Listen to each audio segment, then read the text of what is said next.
Tired of the everyday routine? Ever dream of a life of romantic adventure? Want to get away from it all?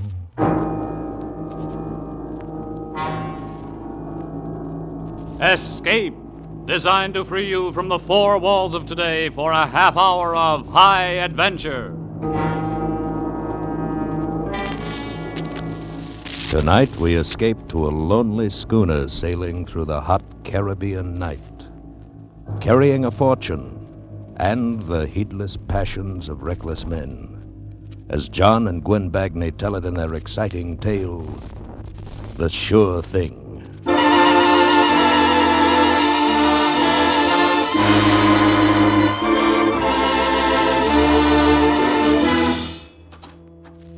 This way, senor. Thank you. If you would please wait in here in the president's office. Fine. You understand, senor, I have not the authority to handle the matter myself. Yes, of course I understand. You see, a bank draft of $2 million. It is a matter of such importance. Senor Jose Perez, the president of the bank, he is the only one. That's perfectly all right. I'll wait for Senor Perez. Gracias, senor. Gracias. Wait? Yes, I could wait. I'd come this far, I could afford a few more minutes. And I'd wanted to think about it, to roll it over in my mind, just as you roll a fine liqueur over your tongue to enjoy the full realization of it. It was hard to believe. Just a short while ago, I had been ship's doctor on the SS Martina, the gilded ferry boat of the Caribbean. And now, I sat back in a comfortable chair and went over the whole thing again in my mind, just the way it happened from the beginning. We had just cleared the Straits of Yucatan on our way to Havana when the 23-word message came that started the whole thing. Same thing, Doc. SOS, latitude 23 north, longitude 85 west. Accident case on board schooner Sidon en route to Havana. Urgently need doctor. Can you board us? Is that all? No answer as to the type of injury? I don't get it, Doc. She's laying to just off the starboard, and they still keep sending the same message. Lifeboat's ready, Doctor. Coming? Got all your gear? All set. Let's go. As a rule, I don't excite easily, but I was hanging onto my little black bag like an intern on his first ambulance case. Maybe it was the hour, the gray hour at sea that is suspended between day and night. As we pulled away from our ship, I could just barely make out the schooner heeling to a wandering current. She was a 42-footer, and from her high bow, she sloped away neatly in a sweeping, sheer line to a trim, square stern. The Sidon. The name seemed to fit her, aloof and aristocratic. We pulled alongside. That the doctor? Yes, give us a hand, will you? All right, men, ship your oars. Steady, Doc. You on board here, take my bag. Olson, give me a hand with a stretcher. Right. Watch your step there. Easy. Thanks. Well, there we are. Now, where's the patient? He's below. What'd you bring the stretcher for? Who are you? I'm the owner. Felix Arouge is the name. You can't take him off this boat. He's too weak. I'll decide that. Come on, Olson. Come on, Doc. We went below. The main cabin was lined in Honduras mahogany. Everything was custom built, even the galley that we passed through on our way to the stateroom forward, where I found my patient, an old man, and with him, a girl. Oh, Doctor, I'm so glad you're here. Joseph. Joseph. Joseph, the doctor. He's here. Oh. Doctor, thank heaven. Easy now, easy. You'll be all right. Doctor, he had an accident. He's terribly ill. I've been so worried. Please. Bad shock. Pulse pretty low. You're not going to take him away, are you? Away? No, can't. Oh, easy now. Have you enough oil aboard to reach Havana if the wind doesn't hold? Yes, I think so. Okay. Olson. Yeah, Doc? You go on back. This man's in no condition to be moved. What about you? I'll meet the ship in Havana. We ought to be in there sometime tomorrow. But the skipper thinks... I'll take the responsibility. Okay, you're the doctor. All right, let's have a look here. Easy now. Who bandaged him? I did. You did a good job. No, don't try to talk. How long has he been this way? 2 days. 2 days? The wound, Doctor, I'm afraid it's... Yes, it's a nasty one. Deep and infected. Who did the surgery on him? Surgery? Who probed for the bullet? Bullet? There was no bullet. He was injured while splicing a backstay with a marlin spike. He was what? You see, he was carrying the marlin spike in his hand when Felix had to come about unexpectedly. It threw him off balance, and he fell. Hand me my bag. What's the matter? You're like a parrot I used to own. Your sea talk is too glib. It's the truth, I tell you. I've dug out too many bullets not to recognize the kind of mess they make. It was a marlin spike. Yes, well, you can yell marlin spike all the way to Havana, but it isn't going to change my report. Report. No bullet. Marlin spike. Lie back now. Marlin. This won't hurt. What? Just a hypodermic. No dope. I don't want it. But I've got to probe. You can't take it if you're conscious. No anesthetic. Only brandy. Doctor, give him the anesthetic. Oh, no. You'd like that, wouldn't you, Stephanie? You're out of your mind, Joseph. I just want to save you the pain, and the doctor... Get him the brandy. But, Doctor, It's his body. If that's what he wants, that's the way he'll have it. Now get the brandy. Thank you. And, Doctor... Yes? Send Stephanie away. Don't want her around me. She went away, but she didn't like it, and I got to work. The old man didn't say a word all the time I probed. He just moaned and gritted his teeth. I found the bullet all right, and then I powdered the wound with sulfur and bandaged it. I could see I'd have my hands full just to keep him together until we got to Havana. For the next couple of hours, I was pretty busy, and it was well after 10 o'clock when I felt it was safe to leave him and go up on deck to catch a smoke. Halfway up the companionway, I ran into Felix Arouge on his way down. I hadn't got a good look at him when I first came aboard, but now I did. Heavy, dark, bony face with a black mole on his cheek, fine flannel slacks rolled to his knees, and for a belt, a gaudy necktie. Against the polished brass and teak deck of the schooner, he was as incongruous as a herring in caviar. Well, Doc, how's the old boy? Is he going to kick off? I'm sorry to disappoint you, but I think he's going to be all right. You think, or do you know? I'm only a doctor. I've done everything I can for him. Yeah, wait a minute. Where are you going? I want to see him. I got to talk to him. I wouldn't advise it.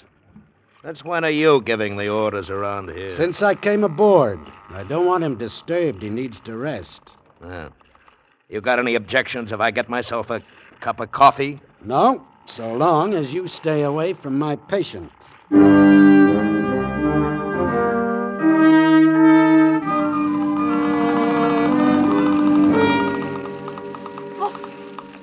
Oh, I didn't hear you come up. You handle the wheel like an old salt. Oh, I don't know much about it. I just do what Felix tells me. How's Joseph? You've been down there such a long time, I thought that maybe... That he died? What a horrible thing to say. Of course not. Who is Joseph? Your husband? No, I'm his secretary. Oh, then this is a business trip. In a way. Doctor, what are you getting at? Did you shoot him? Why would I shoot him and then call for a doctor out here in the middle of the ocean? I don't know, and after tomorrow, I won't care. You realize, of course, my report to the authorities in Havana will be according to my own findings. I suppose so. May I have a cigarette? Oh, certainly. Here you are. Thank you. I have a light. I don't imagine there's any way of changing your mind. Is there, Doctor? This is a beautiful schooner. Belong to your boss? Yes. I wonder, you mind if I take the wheel for a while? It's been a long time since... Oh, you know how to sail? Yeah, I used to back in Maine.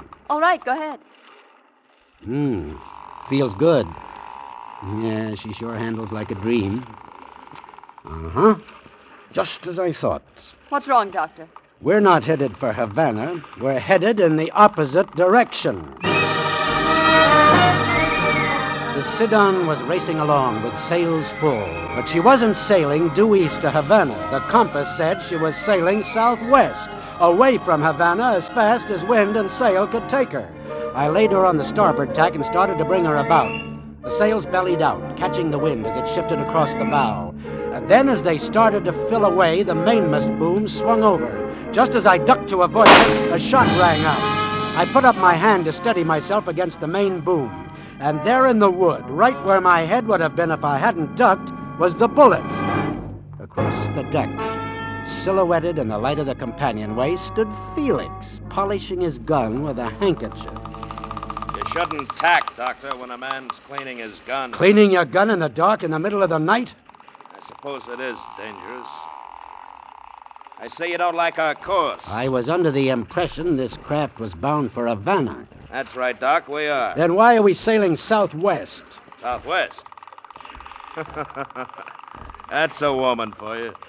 Can't trust them behind the wheel of a car, and they're no better behind the wheel of a boat. Oh, no, Felix. You don't blame me for that. I don't know anything about a course.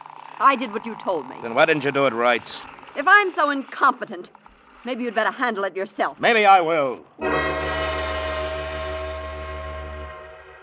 As the Sidon pushed its way through the serenity of the night, carrying with it an incredible tension, I didn't know what their game was. The lies, the marlinspike, nocturnal gun cleaning, change of course, who they were or what they meant to each other. But one thing was certain. I intended to get to Havana if it was the last thing I ever did.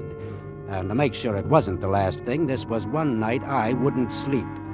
I went down to the old man's stateroom where I'd left my bag to get some Benzedrine. While I was there, I checked on him. Considering his age, he had a lot of stamina. He was sleeping quietly. He wouldn't need me. I opened the bag, took the tablets, and suddenly my hand stopped in midair. My hypodermic needle, loaded with the anesthetic that Joseph had refused, was gone.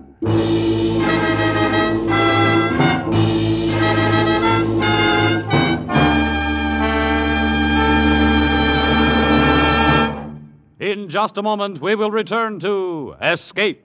But first, we keep reminding you that this fall you'll hear them all on CBS. But there's one Sunday night show that makes you think constantly that it's spring. It's the show that brings you the hilarious adventures of that capricious teenage charmer, Corliss Archer. Youth and love and a definite springtime madness well up in Corliss's adventures every Sunday night, bewitching, bothering, and bewildering her parents, the neighbors, her teachers, and her boyfriends. For a show that's filled to the brim with charm and good humor and very funny adventure, meet Corliss Archer every Sunday night on most of the same CBS network stations. Tune in this fall for the shows that you love best of all. Listen carefully, here's the address. It's CBS. And now back to Escape and the second act of The Sure Thing.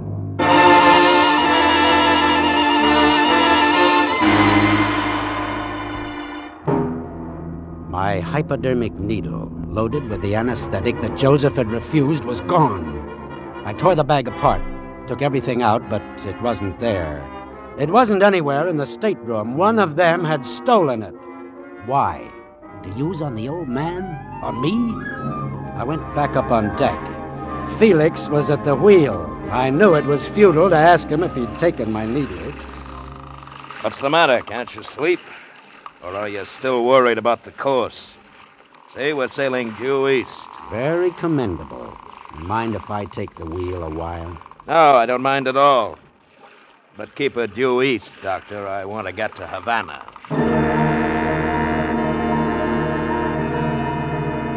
I watched his truculent, broad back as he moved across the deck and disappeared below. The moon was as bright as day and as reassuring. It drove the worry of the missing hypodermic needle away from the front of my mind.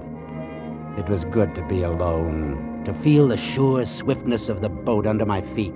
This was something to cling to. This was reality. Every knot closer to Havana. The sails swung out, covering the moon, throwing everything into blackness. That's why I didn't realize at first anyone was approaching until I saw the glow of the cigarette. I tensed myself. My hand clutched at something in the cockpit. It was a wrench. The cigarette moved closer. I waited.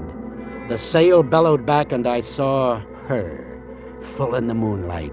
There was strength and defiance in the way she held her footing against the wind, but there was no defiance in her voice.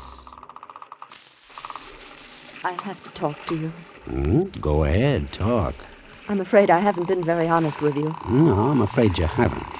I lied to you, and I realize now how foolish it was, but... Doctor, I'm afraid of Felix. Are you trying to tell me it was Felix who shot the old man? Yes, and he made me lie about it. Like you lied about the course? You'll never get to Havana. He's letting you think that you're getting there now, but he'll figure out something. Yeah, I'm sure he will, if that target practice a few moments ago was any sample. Oh, he wasn't trying to kill you. Felix wouldn't kill you now, not as long as Joseph needs you. I mean... You know, you're not making sense again. Felix wants me to keep Joseph alive, and yet Felix shot Joseph. It was just in a fit of anger, an argument. Felix has a terrible temper. Why, he'd be a fool to kill Joseph. What makes Joseph so valuable? I suppose I should tell you all of it. No, it might be a good idea. I told you the truth about one thing, at least. I am his secretary. Only his name isn't just Joseph. It's Joseph Ingram. Ingram? No wonder his face was familiar. He's the big aviation tycoon. Yeah, but look, Ingram was killed 2 weeks ago. I read about it in the papers. A transcontinental airplane crashed into a mountain. Yes. Even fate works for him. We were on our way to Washington. He'd been subpoenaed to have his war contracts investigated. Oh, the public was really worked up about it. He was a cinch to be indicted. Why, even his own wife left him after 20 years of marriage. But as luck would have it, we got off the plane at Albuquerque to answer a wire from his attorneys. But the radio and the newspapers obituaried him to death. I know. That's how things happened for him. Apparently, there was just no record of us leaving the plane, and they only found half the survivors, and some of those they couldn't identify. Well, go on. Well, when Joseph realized that he was officially dead, he saw the way out. He phoned Felix in Florida to have the sit-in ready, and we took a train down and boarded her there. Yeah, I see, but I don't... Well, why do you think I'm on this boat? Do you think I wanted to come? Do you think I wanted to leave my whole life behind? I was forced to come. I was the only one who knew that Joseph was still alive. And now you know. What about Felix? Oh, Felix, he does odd jobs, as it were, for Joseph. And Joseph owns Felix, body and soul, just as he owns everyone who works for him. And, you? I was ambitious. I ought to hate Joseph, but it's not his fault. I saw a chance to go further with him than with any other man. Only I'd known how it would end. Running away from everything. Always to be afraid. Well, if that's it, then I was wrong. Then maybe the needle isn't meant for Joseph. Needle? What needle? The hypodermic needle loaded with anesthetic. It's missing from my bag. If it isn't meant for Joseph or for me, it's meant for you. Oh, no. Oh, no. He can't. He wouldn't. I'm afraid we'll have to be more realistic. We? If you'll forgive the pun, I'm afraid we're both in the same boat. There was desperation on her face, and I felt sorry for her. She was in this mess up to her neck, and she was afraid. And yet it was good having her beside me there in the cockpit. It was pleasant to be with her. Just the two of us, and the moon and the sea. Well, anyway, the hypodermic needle was the farthest thing from my mind when I took her in my arms. And then it happened. I felt the sting of it pierce my flesh. The needle! You... What are you talking about? The needle. You stuck me with it. Needle? Oh, I'm sorry. It was just my brooch. It's always coming open. Brooch? I thought... Silly. Will you fasten it for me, will you, please? Yeah, sure, yes, of course. Oh, you're shaking. Well, it's that missing hypodermic. It has me rattled. I've got to get it back. You'll get it back. Yes, but when? How? Right now, Doctor. Like this. She used the needle deftly. In one motion, plunged it in my arm. I tried to struggle to my feet. Her face was mocking me. I grabbed for her, but the drug was warm and deadening. And after a blurred moment, I was gone.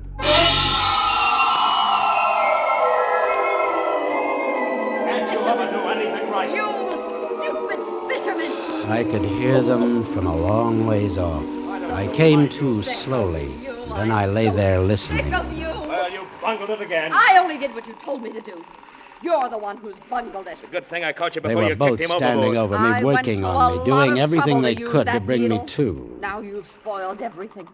You- Why did you have to rush things? You want to know where the money is, don't you? Well, you haven't found out, and now maybe you won't. If you'd left Joseph alone. Oh, but no, you couldn't wait. As soon as the doctor was unconscious, you had to work him over. If Joseph dies out, we'll never find out where he hid it. It's on this boat, I know that.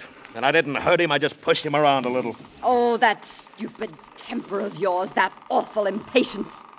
You'd think you could have waited for $2 million. $2 million. Now it began to make some sense. Now everything made sense. As long as Joseph needed a doctor and wouldn't tell where the money was, we both lived. But if I couldn't keep him alive... Get on your feet, Doc. Come on, Doc. Get on your feet. Felix, easy. Since when are you getting so touchy? Now, come on. All right, I'm on my feet. Welcome back, Doc. Now get below. The old man needs you. He's had a relapse. Stephanie, take the wheel. I said get below, Doc. I'm not in the mood to take orders. Maybe this'll put you in the mood. Creased my chin with a short jab. My knees buckled. I swung at him and missed. I saw another one coming. This time I ducked and connected with a roundhouse on the side of his head that sent him reeling along the wet, narrow deck. I started after him, just as the boat came about violently, heeling over with her scuppers awash. I wildly grabbed a guy line just in time to see Felix thrown backwards into the sea. I whipped around. The girl had done it, spinning the wheel like crazy. I dashed back to the cockpit and tried to grab it away from her. She fought me like a tiger, but I finally pushed her off, righted the boat, and put her about. But Felix was nowhere in sight. We tacked around, searching for him, but it was useless. Well, he's gone. You killed him. It was an accident. You ought to be glad he's gone. Why? Well, it was either him or you. Your concern touches me. Besides, we don't need him, don't you see? You know how to handle a boat, and you're a doctor. You can keep Joseph alive until we make him talk. And when we find out where his money is, we can get rid of him. And sail away into the sunset, huh? That's right. Just you and me. Yeah. No thanks. I'll play out the original hand in Havana. I don't think so, Doctor. I'm setting the course now. And if you're interested, I'm a much better shot than Felix. I won't hit the boom. The gun glittered in the moonlight, and she was smiling at me. But I wasn't looking at her, but beyond her. At first I wasn't sure. I just sensed the movement. And then I saw him. Joseph Ingram, barefooted and in pajamas, pulling himself painfully up the companionway, forcing his body to make the effort. Joseph! You wanted too much, Stephanie. My money and Felix's you. Felix is gone. He had an accident. Like mine, I suppose. If only I hadn't been so greedy. If only you'd waited, you'd have gotten your share. Joseph, you're sick. You were such a little fool, Stephanie. In the heel of my shoe is a draft on the National Bank of Venezuela for $2 million, payable to bearer. So that's where it is. Thank you, Joseph. That's very generous of you. I wouldn't have believed it if I hadn't been watching. A bullet in the stomach, yet he kept coming at her, lumbering barefooted across the deck like a wounded bear in blue silk pajamas. Not so easy. She backed away from him, emptying her gun into him, but he kept coming. Not so easy. She was at the edge of the deck as he collapsed against her, his heavy arms in a death grip around her. And like a cartwheel, they spun together over the side into the inky blackness of the sea.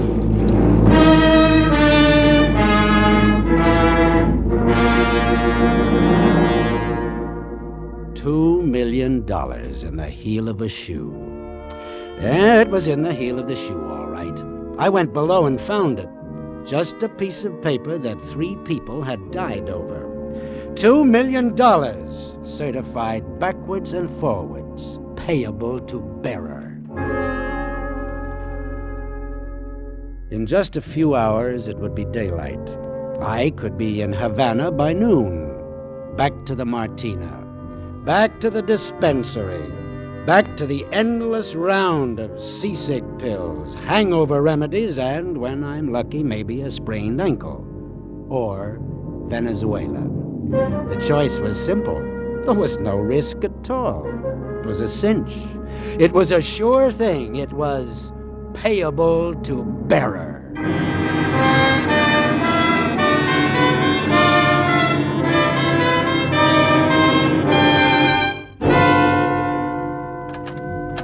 Good afternoon, senor. I'm sorry I've kept you waiting. You presented this bank draft for payment, senor? Yes. Are you Senor Perez? That is right. I am the president of the bank. This draft, it is quite a large sum. Well, there's nothing wrong with the draft, is there? No, senor. It is in order. Good. And you wish us to transfer this money to your bank in the United States? No. As a matter of fact, I wish to open an account here. But certainly. Gomez, you will make the arrangements for the senor. Oh, si, Senor Perez, at once. And now, there is a lady, a countrywoman of yours, waiting to see you. Please, step this way, senor. To see me? But who? Oh, Joseph, I've been waiting so long. Senor Perez, is this the man who presented the draft for payment? Si, senor. But he isn't. Then what's happened to Joseph? Who? Joseph Ingram, of course. Senor Perez, who is this woman? What is she doing here? Well, I heard the Sidon had come in this morning with only one person aboard, so I rushed right here to the bank. But you've cashed the draft. What have you done? Killed Joseph for it? Look, madam, I don't know what you're talking about. Just who are you, anyway? I'm Joseph Ingram's wife. Mrs. Ingram? But then, well, surely you know he died in that plane crash back in the States. He didn't, and you know it. Joseph wasn't on that plane. He boarded the Sidon in Florida. Now, look, madam, all the newspapers Joseph and I made it... planned the whole thing. Those highly publicized statements about our divorce were just a cover-up. He was to meet me here with the money. And I know he would have if he were still alive. Senor Perez, will you call the police?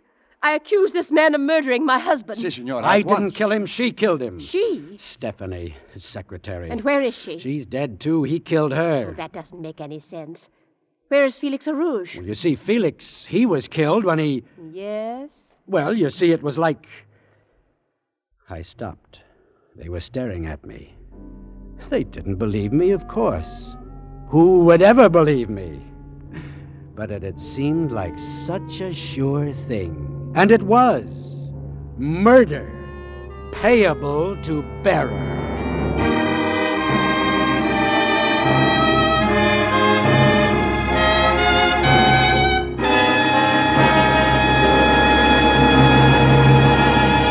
Escape is produced and directed by William N. Robeson. Tonight we have presented The Sure Thing by John and Gwen Bagney. Featured in the cast were John Hoyt as the doctor, Bill Conrad as Felix Arouge, Fay Baker as Stephanie, and Ian Wolfe as Joseph Ingram. Also heard were Don Diamond, Ted DeCorsia, and Sarah Selby. Special music was arranged and conducted by Del Castillo. Next week... You're within a few days of your release after 8 years of horror on the prison island of New Caledonia. But between you and final freedom stands the love of a beautiful girl and the monstrous figure of Monsieur Deneux, the official executioner.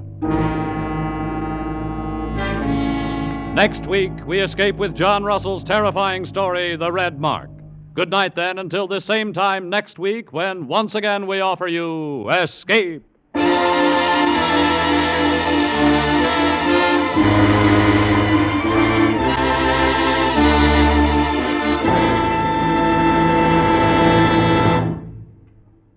A whole family of top Hollywood stars waits to entertain your family every Sunday on CBS.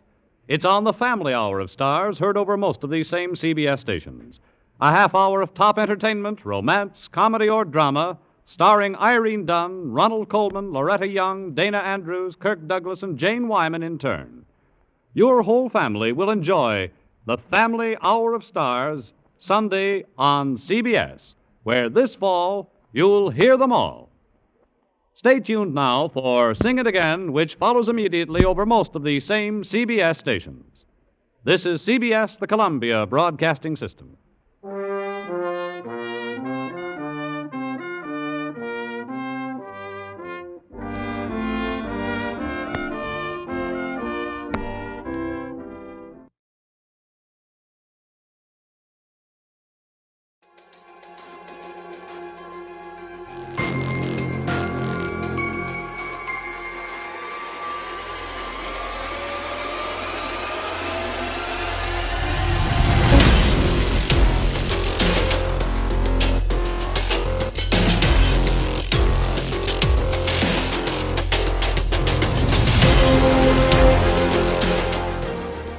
Welcome back. I hope you enjoyed this presentation from the Old Time Netcast Network.